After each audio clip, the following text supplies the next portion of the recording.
Hey, Miss Parks. I was hoping you could help me out. I really like your questionnaire, and it's not that I couldn't make up my own, but you have all the pictures already in there and everything. I was wondering if you could try something for me. My wife helped me figure this out.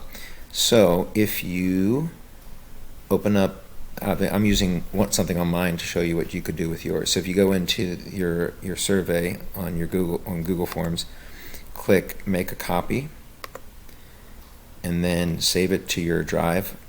I'm assuming if you're using Google Forms, you have a Gmail. Save it to your drive. You don't have to hit anything else. You can change the name, but just copy is fine. Actually, I will change the name because I have another one called copy. So that's fine. Copy of tennis questionnaire, and it will go right to that. So now that we see it's the copy and not your original, you'll notice the difference is I've got responses from that, and this new copy has different responses. It's a completely different one. It would be shared with different people. Okay, so now after you've made a copy, if you go to,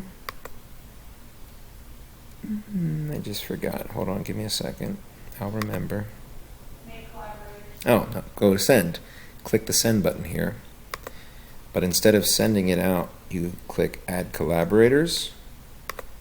And then when you're doing this for me, if you are so kind to do that, you could type in my benfabi9@gmail.com right here. I don't know yours. I'm assuming I don't know if I have your Gmail yet. But I can, anyways, so you would type that in there and then send so that I could be a administrator, an editor on the copy, not on your original. So your original will stay the same. It wouldn't affect, none of our results would cross over, and then I could change everything.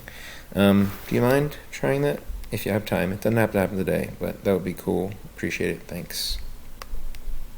Let me know how I can return the favor. Yeah, you heard my wife there. Of course, we'll be sharing lots of stuff.